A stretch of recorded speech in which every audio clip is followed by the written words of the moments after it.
नमस्कार दोस्तों मैं आज आपके सामने एक ऐसा मुद्दा लाने जा रहा हूं जो लाना बहुत ज़रूरी है और जिसकी तरफ शासन और प्रशासन का कोई ध्यान नहीं है, कोई उनकी जो है इस तरफ नज़र नहीं है। और क्योंकि आप लोगों ने देखा होगा, सुना होगा, फाइनेंस कंपनियां और फाइनेंस कंपनियों का अपने जो क्लाइंट्स होते हैं उनके साथ में विवाद या व्हीकल को जब रिकवरी करने जाते हैं तो उनके विवाद की बहुत सी खबरें आप लोगों ने सुनी होंगी और बहुत खतरनाक अपराध आप लोगों ने सुने होंगे। अक्सर पुलिस वालों के पास में इनकी शिकायतों की बातें आप लोगों ने सुनी होंगी। तो आज हम फाइनेंस कंपनियों के द्वारा देश को कैसे लूटा जा रहा है, कैसे उनकी लूट के बीच में कई व्यक्ति जो है उलझ के रह जाते हैं, इसके ऊपर बातचीत करेंगे। विनती है हमारी, सबसे पहले अगर आपने मेरे वीडियो को जो है लाइक नहीं किया तो लाइक कर दीजिएगा और वीडियो को शेयर कर दीजिएगा। वीडियो अच्छा लगे तो कमेंट कर दीजिएगा और चैनल को सब्सक्राइब कर दीजिएगा, ये मेरा निवेदन है। तो आज हम बात करते हैं फाइनेंस कंपनियां या लोन देने वाली बैंक्स, इन सब को हम जो है मिलाकर कह देंगे फाइनेंस कंपनियां। तो क्या होता है दोस्तों, अक्सर जो है बैंक्स ज़मीनों को लेकर पर्सनल लोन या गाड़ी व्हीकलों के ऊपर लोन कर देते हैं और इनके बीच में जो गाड़ियां, मोटरसाइकिल, ट्रक वगैरह होते हैं, इनमें नंबर जो है अक्सर देना पड़ता है। ठीक है, नहीं तो पुलिस वाले हाथ देने लग जाएंगे तो गाड़ी चलाना आदमी को मुश्किल हो जाएगा। लेकिन हमारे देश का जो किसान है उनकी मानसिकता जो है, हालांकि इस सरकार के द्वारा सख्ती करने के बाद में काफ़ी हद तक बदली है, लेकिन एक मानसिकता ये भी रहती है कि ट्रैक्टर के कागज़ों को कौन पूछता है।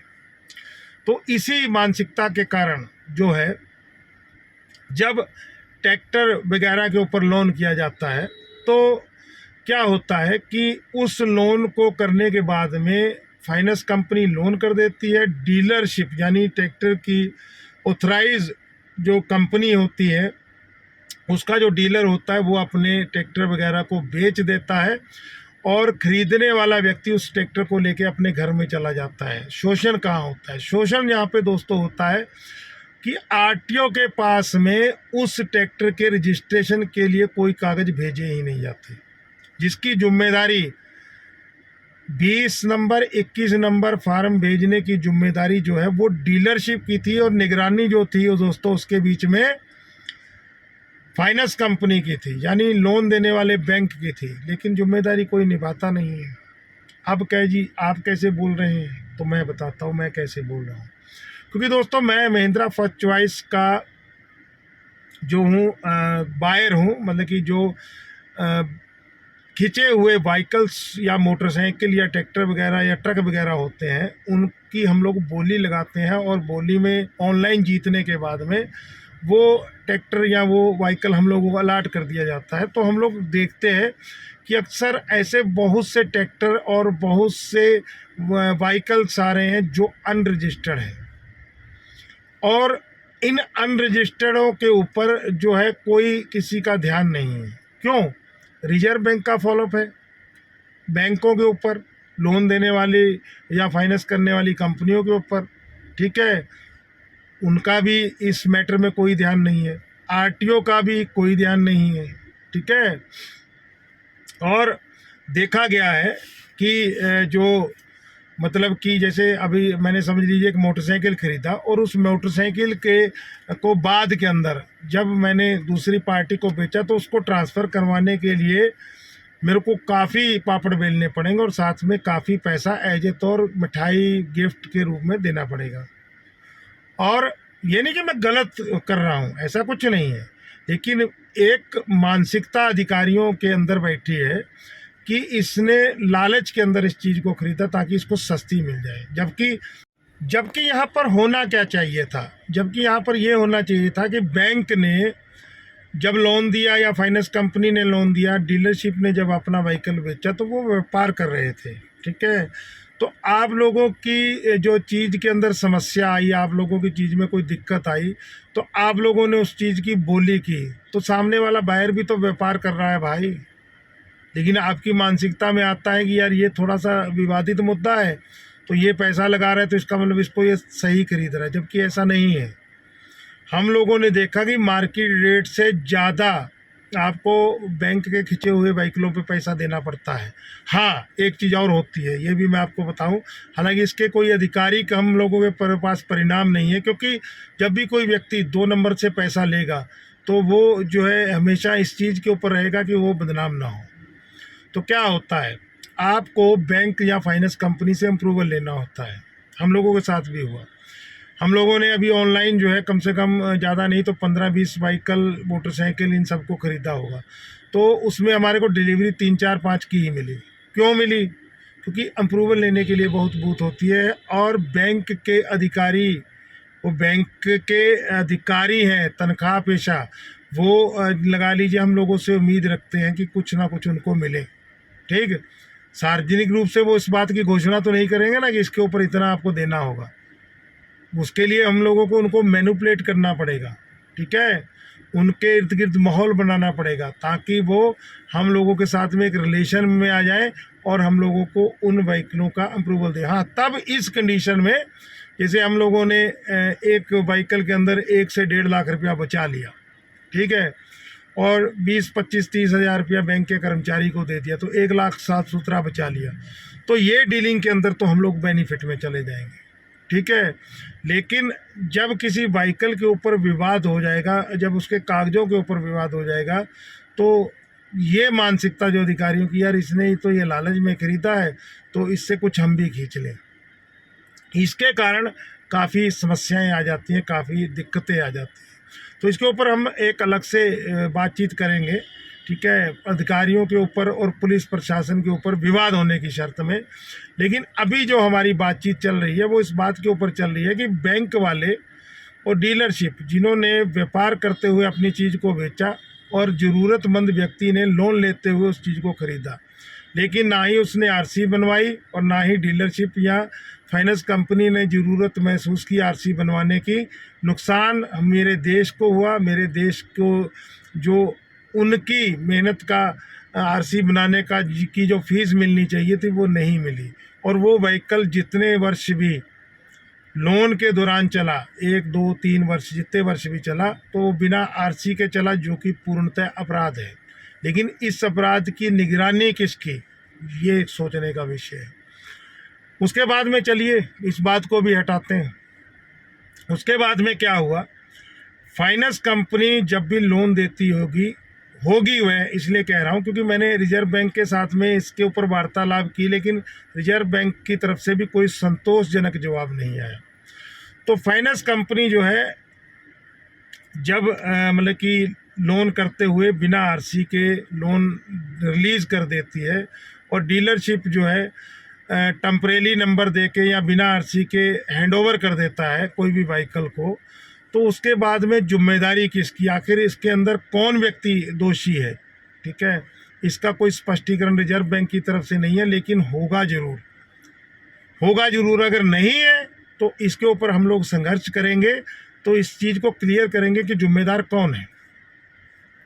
अब आ गई दोस्तों दूसरी बात, जब वो व्हीकल किन्हीं कारणों से बैंक वालों ने वापस रिकवरी कर लिया, खींच लिया, तो रिकवरी करने का मेन जो चीज़ हम लोगों को पता है, हालांकि हम कानून के हिसाब से उसको क्रमबद्ध शब्दों में नहीं लिखा सकेंगे, लेकिन जो हमको मोटा मोटा पता है उसके अनुसार, अगर आपका किसी के ऊपर पैसा बन रहा है और वो उस चीज़ को नहीं भर पा रहा, तो पहले आपको एक शिकायत पुलिस वालों को देनी होगी, और उस शिकायत के बाद में उस व्यक्ति को 2 बार नोटिस किया जाएगा। नोटिस करने के बाद जब वो व्यक्ति नहीं आएगा तो आपको अधिकार होगा उस व्हीकल को वापस खींचने का। ये मोटा मोटा है। लेकिन होता क्या है, कहीं भी चलते हुए आपके जो रिकवरी एजेंट्स होते हैं उनके पास उस ट्रैक्टर का हुलिया या उसका नंबर या उसकी डिटेल चली जाती है, और वो उसको रिकवर करके ले जाते हैं, क्योंकि जो खरीदने वाला व्यक्ति है उसको ज़्यादा अपने कानून अधिकारों को पता नहीं होता, वो छटपटा के रह जाता है, और वहीं पर उस चीज़ को लेने के बाद में उससे सिलेंडर लेटर साइन करवाया जाता है। बैंक वाले अपने सेफ्टी के लिए उस सिलेंडर लेटर को सिग्नेचर करवा लेते हैं। अब उसको सिग्नेचर करवाने के बाद में उस सिलेंडर लेटर के बाद में कुछ इधर उधर नहीं किया जाता, कुछ दिन के इंतज़ार के बाद में लेकिन वो कहते हैं हम लोग तो बाद में रिपोर्ट लिखवा देते हैं, जब व्हीकल कवर में होता है तो उसकी रिपोर्ट लिखा के उसकी जो फॉर्मेलिटीज़ पूरी की जाती है, असल काम तो पहले ही हो जाता है। लेकिन बैंक दोस्तों इस सारे प्रोपेगेंडे में नहीं फंसता। क्यों नहीं फंसता? क्योंकि अगर बैंक उसको अपने नाम कराने के सिस्टम में फंसेगा तो हो सकता है कि आगे जिस व्यक्ति के नाम वो व्हीकल था या जिस व्यक्ति का अधिकार उस व्हीकल के ऊपर था वो मामला कोर्ट में ना चला जाए। तो इसलिए बैंक वाले क्या शातिर दिमाग खेलते हैं कि ना ही 34 नंबर फार्म के ऊपर बात की जाती है, ना ही 36 नंबर फार्म के ऊपर बात की जाती है, और उसको ऑनलाइन प्लेटफॉर्म से बेच दिया जाता है। अब ये ऐसा कुछ हो रहा है, इसके ऊपर रिजर्व बैंक को ना पता हो, निगरानी ना हो, ऐसा संभव नहीं है। लेकिन सेटलमेंट से शायद निकाल दिया जाता है, क्योंकि वहाँ बात एक व्हीकल की नहीं है, वहाँ बात बहुत सारे व्हीकलों की है। ठीक है, और अगर आम अधिकारी इन चीज़ों के ऊपर नहीं सपोर्ट करेगा तो जाहिर सी बात है मुद्दा वहीं आके फंस जाएगा। फाइनेंस कंपनियां पैसा नहीं लगाएंगी, जब फाइनेंस कंपनियां पैसा नहीं लगाएंगी तो सरकार को जो है मतलब कि जो सरकार ने रोजगार की जगह लोन की दुकानें खुलवा दी हैं, तो सरकार जो है मतलब कि आम व्यक्ति को इधर उधर उसका ध्यान नहीं भटका पाएगी। यानी कि अगर जैसे कोई व्यक्ति ट्रैक्टर ले रहा है, क्योंकि अक्सर देखा गया है भाई, अगर कोई 6-7 लाख का व्हीकल या ट्रैक्टर या किसी चीज़ में ले रहा है तो उसकी भरपाई के लिए भी तो उसने उस समय तो सोचा होगा। हाँ, बाद में हो सकता है कुछ हालात ऐसे आ गए हों, ठीक है, तो उसने उस समय तो सोचा होगा कैसे क्या करना है, या उसमें कुछ शातिर माइंड भी होंगे। क्योंकि कई बार हमने ऐसे व्यक्तियों को भी सुना है जो व्यक्तियों ने ट्रैक्टर निकलवा लिया लोन वाला और बाद के अंदर वो ट्रैक्टर गैप कर दिया। ठीक है, गैप करके उसको किसी अन्य स्टेट के अंदर जाके सेल कर दिया। ठीक, अब उसको वो चल रहा है क्योंकि कागजों के ऊपर तो किसी की ध्यान ही नहीं है, निगरानी ही नहीं है।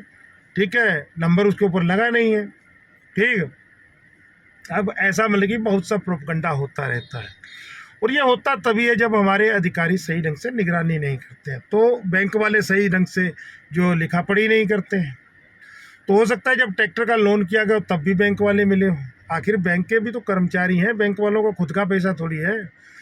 तो ये बातों के ऊपर भी हम लोग आगे प्रशासनिक अधिकारी और पुलिस के अधिकारियों वाले चैप्टर में बातचीत करेंगे। लेकिन यहाँ पर हम बताते हैं कि जब ये सब चीज़ें ऑनलाइन सेल कर दी जाती है, बिना कागज़ों की भरपाई और पूर्ति किए बिना ही इनको सेल कर दिया जाता है, तो आगे खरीदने वाले को भी दिक्कत आएगी। वो खरीदने वाले को दिक्कत क्या आएगी? खरीदने वाले को ये दिक्कत आएगी कि वो सही तरीके से पैसा लगाने के बाद भी अपने नाम ट्रांसफ़र नहीं करवा पाएगा। लेकिन इसमें भी दोस्तों एक खेल होता है। जो व्यक्ति बायर है, यानी कि जिसने बैंक के द्वारा खींचे हुए व्हीकलों को बोली लगाकर खरीद लिया है, तो वो बैंक के अधिकारियों के साथ सेटलमेंट करेगा। सेटलमेंट करने के बाद में जाहिर सी बात है वो अनरजिस्टर्ड व्हीकल के ऊपर हो सकता है 2, 2.5, 3 लाख तक का बेनिफिट ले जाए, जिसमें वो कम से कम 50,000 या 20,000 या 30,000 बैंक कर्मचारियों को देगा ताकि अप्रूवल लिया जाए। ठीक है, और उस अप्रूवल को लेने के बाद में वो व्यक्ति दोस्तों उसको आम व्यक्ति जो आगे उसके पास से चीज़ खरीदने का उसको बेचेगा। ठीक है, और वो व्यक्ति जो है कागज़ किन्हीं तरीक़ों से या 2 नंबर के तरीक़ों से बनवा देगा। लेकिन अगर किसी व्यक्ति को मार्केट रेट से लाख रुपए का बेनिफिट हो रहा है, ठीक है, तो आदमी क्या कहेगा? ठीक है भैया, आप हमको ये दे दीजिए। अब उसने कहा कि भैया कागज़ हम आपको 1-1.5 महीने में बनवा देंगे। अब 1-1.5 महीने में जब उसके कागज़ बनवाने की बात हुई, ठीक है, अब भाई वो तो विवादित था। 1-1.5 महीने से उसमें 2-3 महीने भी लग सकते हैं, 4 महीने भी लग सकते हैं। अब उसने कहा आपने कागज़ नहीं बनवा के दिए, तो उसने कहा ठीक है भैया ऐसा करो, आप ये चीज़ हमको वापस दे जाइए, ठीक है, और अपने पैसे ले जाइए। तो आदमी सोचता है यार मार्केट से 1 लाख रुपया जो है कम का मिल रहा है, अभी कागज़ नहीं है तो 2-4 महीने में दे ही तो देगा। तो बहुत सी जगह पर समझौते की रणनीति चली जाती है, जिसका नुकसान मेरे देश को हो रहा है। मेरे देश के कानून का खिलवाड़ उड़ाया जा रहा है और मेरे देश के कानून की धज्जियाँ उड़ाई जा रही हैं, जिसको ना ही सही ढंग से रिजर्व बैंक फॉलो कर रहा है, ना ही कुछ और कोई बंदे इसको फॉलो कर रहे हैं। तो दोस्तों आपको ये जानकारी कैसी लगी कृपया कमेंट करके बताइएगा। ज़्यादा लंबा नहीं करेंगे, काफ़ी लंबा हो गया वीडियो। और विनती करता हूँ कि चैनल को सब्सक्राइब करिएगा, वीडियो को शेयर करिएगा और ये जो होने वाली धांधली है इनको रोकने में सहयोग करिएगा। जय हिंद दोस्तों, जय जवान जय किसान, धन्यवाद।